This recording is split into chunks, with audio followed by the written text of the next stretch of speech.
We are here today and we are going to walk through the Miles Davis School and with a contractor, with our bank, and a few other folks just to kind of show them the space and share our ideas on what our new facility will look like. It's super exciting when we get to go inside the building, so we're inviting you along today too to see what the raw inside of our new space looks like. So this is office.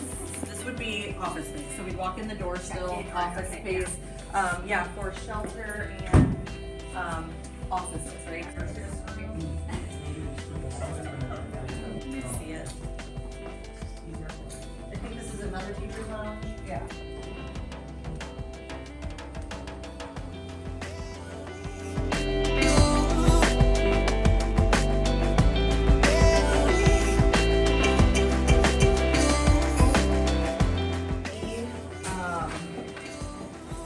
Comes in for our clinic space eventually. Okay, so they're gonna walk in these doors, but the problem is that I also want indoor-outdoor kennels right here.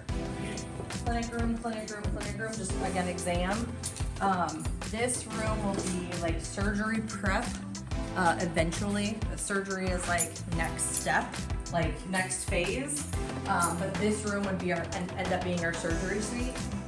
So this room would just be like tables, some kennels for surgery prep. Kennels is access to sewer. So that's gonna be the biggest thing. So there are bathrooms in each one of these spaces. So these two spaces, this space, one of the things that we want to do is we want this to be volunteer space. So we essentially, if possible, would love to just open this up as much as possible. So it's not a door, that it's just a space where there's like maybe some lounge furniture, some tables for volunteers to come check in. This room will be multi-cat space. So again, this is kind of like the public area. So they're gonna come down here and they're gonna say, oh, there's cats I can see, and these are for adoption. And then they're gonna come down to that area, and there's going to be dogs for adoption. Our pet resource center. So this will be where folks come in and they say, I need to surrender my pet. We're gonna bring them in here.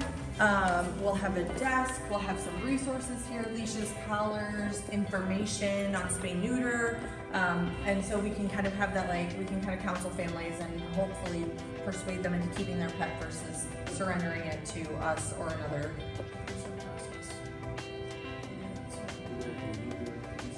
Okay, so this room and the next room, sorry, are going to be our team rooms. So these rooms are the other rooms that will need indoor-outdoor access, and this is the interior courtyard of the building.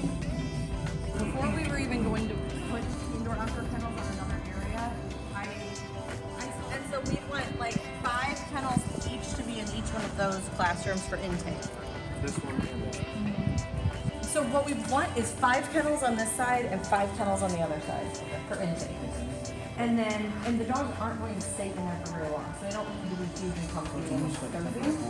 Yep. Mm-hmm. Yeah, so they're going to come in and come straight into here, and this is where our vet is going to see them and where our tech's going to look over them and give them their first set of vaccines, all of those things. So it'll be exam table.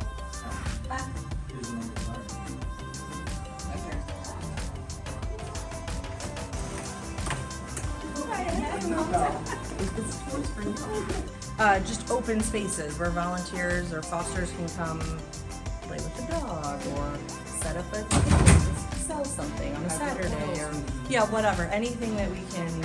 They're just empty rooms at this point that we can use for a revenue source or polling place. So these 2 rooms we would like split in half, Brian.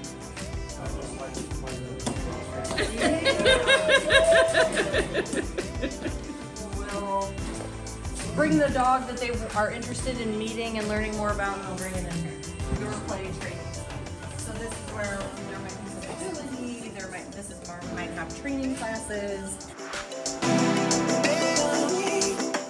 Next steps, I'm going to the city to go talk to them about zoning. We will have to be rezoned or ask for a usage approval.